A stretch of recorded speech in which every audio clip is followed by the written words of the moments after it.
Hello, hello, hello. This is Gresh from the I Am CEO podcast, and I have a very special guest on the show today. I have Silva Harapetian of silvaharapetian.com. Silva, it's awesome to have you on the show. Thank you so much. I'm so thrilled to be here. I'm super psyched to have you on, and what I wanted to do was just read a little bit more about Silva so you can hear about all the awesome things that she's doing. And Silva is a media consultant, business coach, author, and speaker. She has had a 20-year career as a television journalist on the front lines covering major stories for leading networks including NBC, ABC, CBS, and Fox. She is a television personality and media expert who was featured in online and print magazines, as well as television and radio shows, internationally and nationally, including NBC's Today Show, the Kathy Lee and Hoda and syndicated talk show, The Nate Berkus Show. Silva helps entrepreneurs and executives discover and craft their messages and stories so that they can create deeper connections with their clients, engage with them long-term, and of course, increase sales. Silva, are you ready to speak to the I Am CEO community? I am ready. Awesome. Let's do it. So the first question I had was to hear a little bit more about what I call your CEO story and what led you to start your business. I have been in the media world and the media industry on various different capacities for almost 20 years. I started as an intern at KCBS in Los Angeles and worked my way up the ranks in different cities and different markets and different stations, doing everything from bringing coffee to the executives to eventually producing and becoming a radio reporter, and then I became a television reporter, and I moved all over the country for the next opportunity in the next job. My dream was to always be a credible, reputable journalist that told stories that mattered on a platform that was big enough that made an impact. That was my career goal, and it wasn't an easy goal to set. It may sound like it's something that's doable for anyone who's living in the land of dreams, right, in America. But for me, it was a very different path because I was born in Iran. I'm Armenian.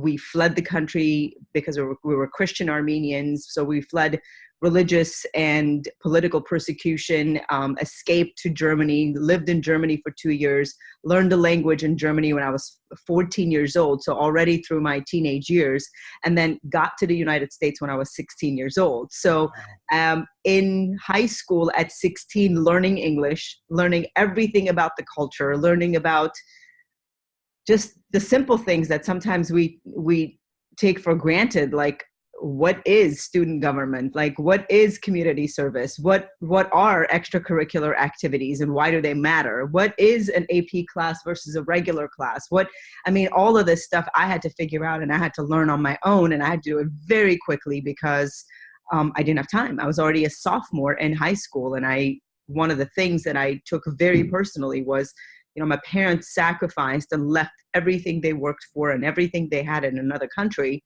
to give us a better opportunity and better life. And I felt indebted to them to be successful, and indebted to them to show them that their sacrifice meant something.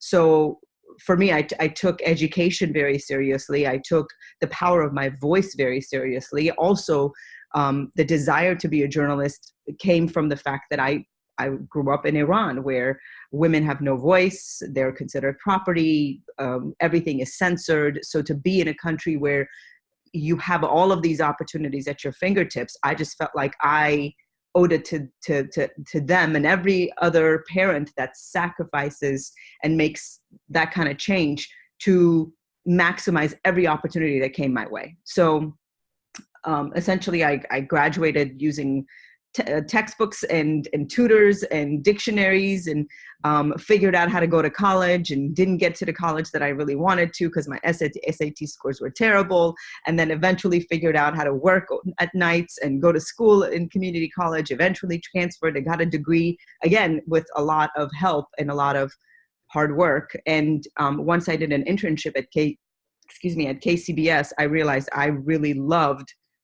the power and the impact of storytelling. When done correctly, the everlasting shift that it creates on on a human being, and whether it's a breaking news story or a political story or a human interest story, if it's done correctly. Our job as journalists is community service, and to educate, to inform, and deliver facts. And that was so incredibly powerful to me. It was one big problem.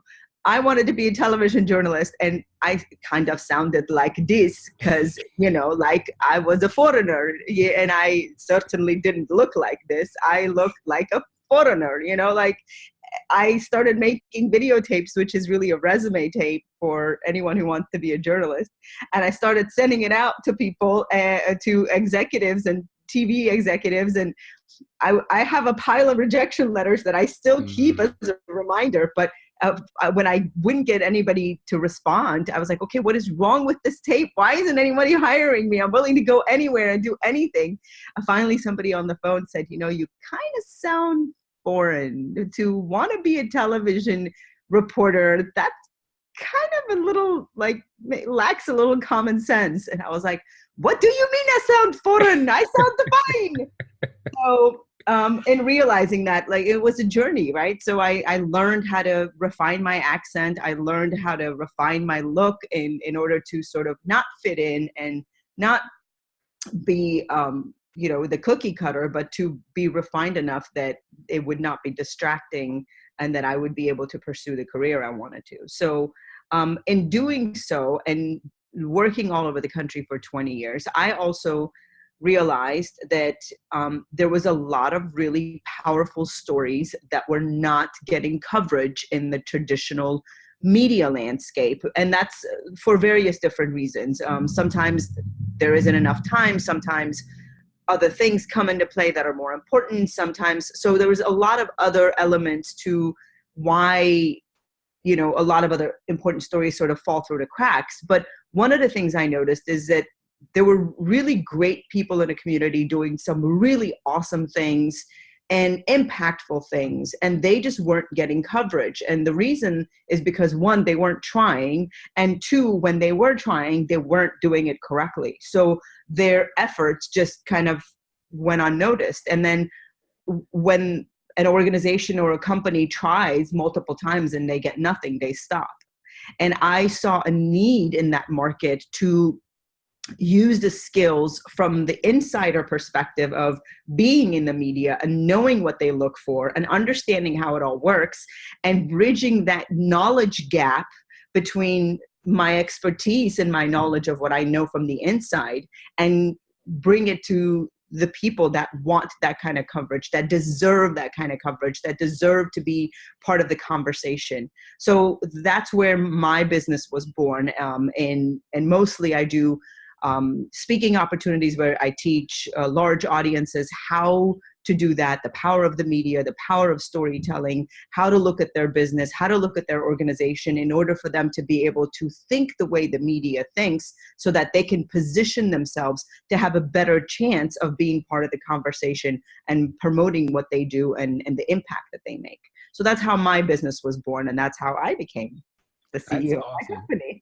That is awesome. And, I appreciate you for sharing that with us and your story and your journey. And the fact that the biggest part that I love about it is that, you talked about your journey, you talked about everything you did, and you weren't an overnight success, as I think that's an kind of overused phrase, and people think that things just happen overnight. But a lot of times, like you mentioned, like I imagine some of your clients that you work with, they get those rejection letters and they don't realize they have to maybe not necessarily work on the way that they talk or their accent or anything, but they have to work on certain things so that they can actually get into the big media publications that they want to get into. And you've been able to do that. And on one end, as a media expert, but also you're able to kind of help others do that.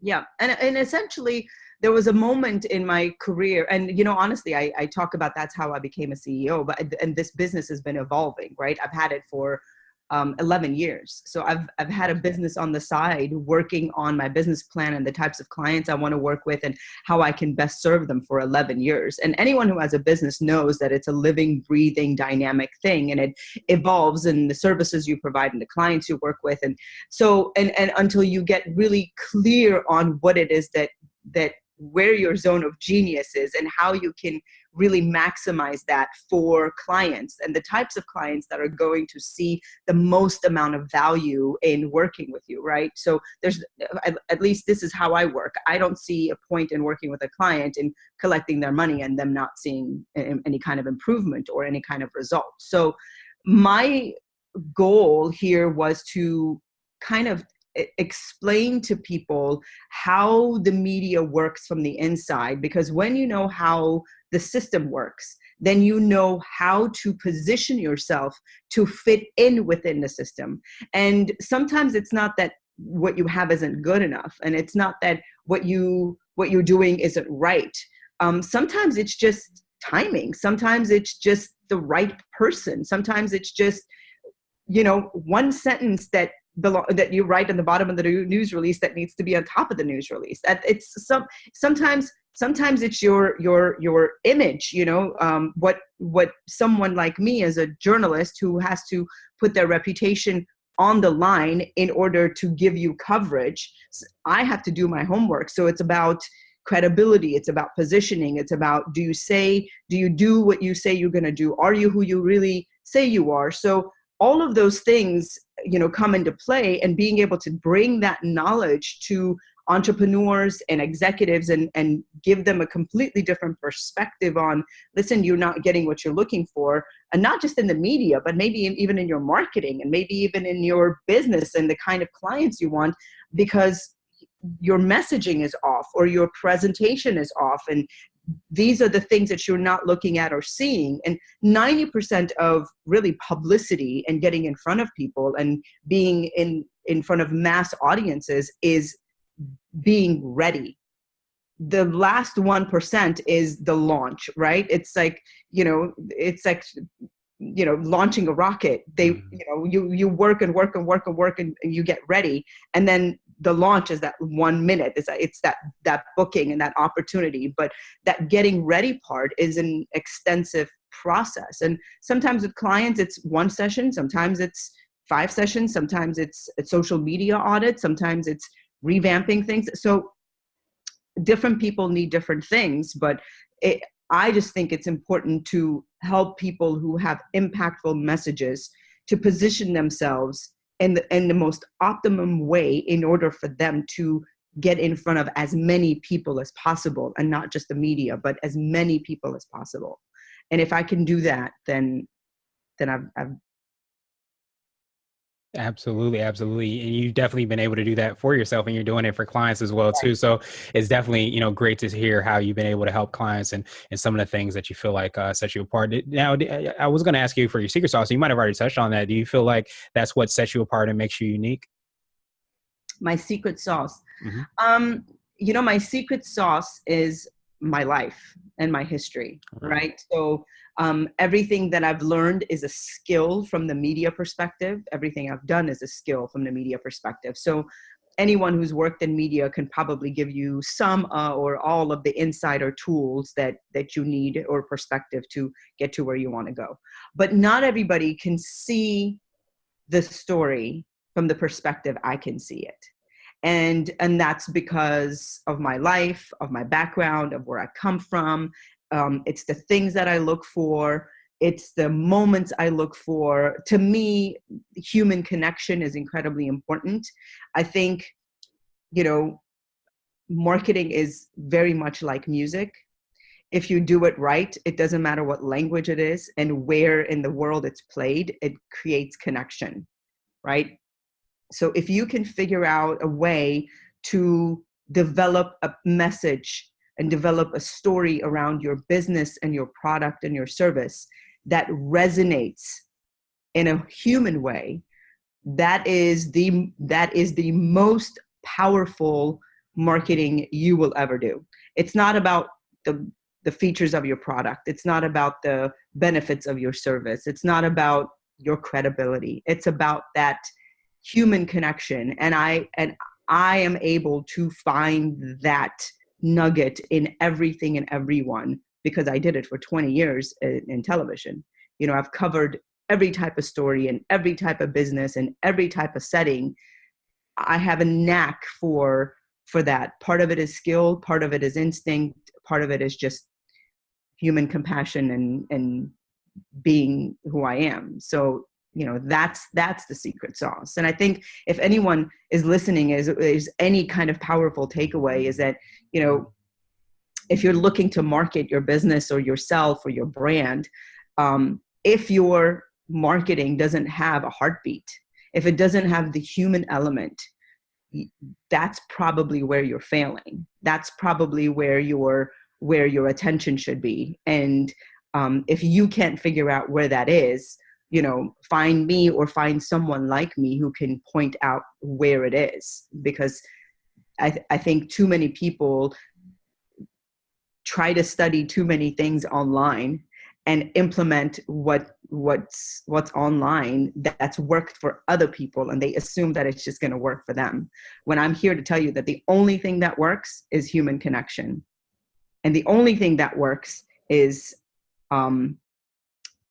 appealing to the human condition. I mean, look at the big name brands. Nike, they don't talk about their shoes or their features. They talk about an Olympian achieving a dream, right? That's a human experience. Look at Apple. What do they do? They don't talk about all the features of the iPhone or the Apple Watch.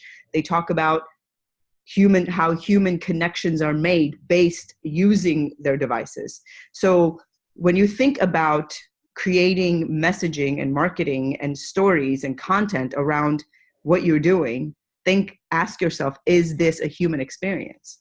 Because essentially your buyers aren't just behind a computer clicking yes. They're humans buying, even if it's in the digital world. They're not computers. Absolutely. Yeah. And I definitely echo that and agree with that. There is no kind of replacement, no matter what language you speak or what language you don't speak. That human connection, that emotional connection is something that definitely pushes people. And if you can hit that nerve or touch and connect with somebody on that level, then you can definitely do anything that you want to do. So I appreciate that. And I wanted to switch gears a little bit and ask you for what I call a CEO hack. And this might be an app, a book, or a habit that you have, but it's something that makes you more effective and efficient. Yes. And it is something that I continue to work on, because as CEOs, as business owners and entrepreneurs, we are really terrible at this because there's just not enough hours in a day, right? But my hack is self-care and taking really preserving time in a day and committing to it. Doing something that is important to you, that you love, that feeds your soul, that feeds your creativity, that feeds you. For different types of people, it's different things. For some people, it's yoga. For some people, it's meditation. Some people work out. Some people have a morning ritual. Some people like to be, organized. And some people, whatever it is, whatever feeds your soul, whatever makes you happy, whatever you're excited about doing, then that's the thing you should commit to at least an hour, maybe even more in a day, maybe twice a day. Because I think in order to operate on a high level and be effective and efficient, you really have to be your optimum self. And in order to be your optimum self, you really do have to take care of yourself. And I'm preaching this, but it's a work in progress, because for me, I can sit and work for hours on end to turn the computer off and turn my brain off to go for a walk or to do something I love, which is maybe go to a boxing class or take a walk at the beach, is really difficult, but you have to do it and you have to be consistent. That's my hack. And I recommend you try it if you're in a place where you're surrounded with negativity, or you're feeling like you quit a job and you became an entrepreneur, but you feel like you're on a hamster wheel again. And, if you're in that space of anxiety, you need to force yourself to stop and implement that ritual on a daily basis. Absolutely. I would definitely echo that. And I too am working on that as well, because I too would be on the computer with you for hours. So I completely understand exactly what you mean. So it's important to kind of dedicate time to that and make sure that you stick to it, which is, like I say, always putting on your own oxygen mask and making sure you keep it on. Absolutely. And now I wanted to ask you for what I call a CEO nugget. And this is a word of wisdom or piece of advice, or if you can hop into a time machine, what would you tell your younger business self? I would say trust yourself and be yourself. And this is through my own life and experience in working in the media for 20 years. You're under a microscope. I mean, on a daily basis. Imagine some people, work on a project and they, stand in front of a group and make a presentation maybe once every 2 weeks, once a month, maybe never. As a journalist, as a television journalist, I was in front of a camera, whether I felt like it or not, whether I was sick or not, whether I had a bad day or not, whether I had bad hair day or not, whether I was feeling like, no matter what, you have to show up and you have to perform. There is no other option. So being able to flip that switch on and off was definitely something I had to learn. But in the process, there's a lot of people who have a lot to say about who you are, what you look like, what you sound like, and what you didn't do right, constantly being judged and constantly being scrutinized, right? So that leads to you second guessing yourself. That leads to you second guessing your abilities and who you are. And that's very true in entrepreneurship as well, because when you start something of your own, you are following your own vision. You're following what's in your own head and you're following your own instinct, and other people don't have access to that. So other people have a lot to say about it. And we as humans, we're vulnerable, right? Like we're human. So something is going to penetrate, whether it's your best friend or your mom or your dad or your partner or just a stranger. Some things are going to sting and some things are going to get under your skin.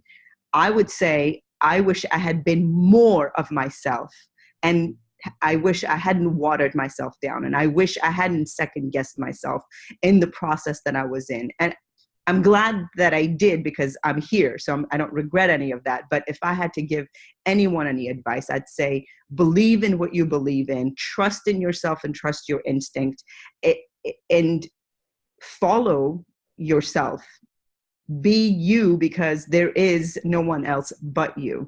And it's gotten you this far, it's going to get you further. And the more I work on being more of myself, the more abundant things become, the more I attract the people that I want to work with. And I know this sounds woo-woo for a lot of people, but it's true. The more of you are, the more you're able to share your gift, and the more you're able to share your skills, the more you're able to articulate what they are. So just get comfortable in your own skin.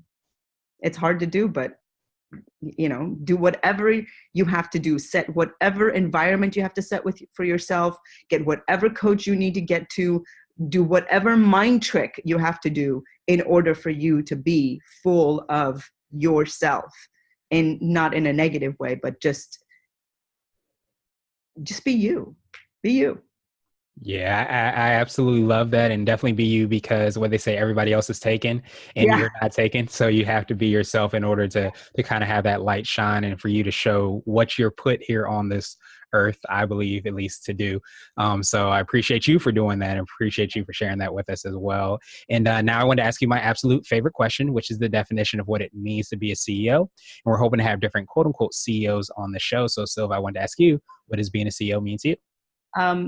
It means being, it means a lot of things to me, but for me, it means living with purpose. And you have to, I believe that you have to be your own leader, right? Be your own boss, in a sense where you have to make sure you put on your oxygen mask. You have to make sure that you are yourself, and that you are fully and wholeheartedly present and aligned and purpose driven.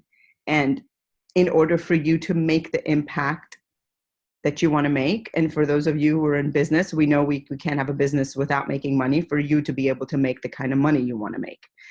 For me, for as long as I stay on purpose, then I am in my role. The moment I get off that path or get distracted from that path, that's when things become more complicated.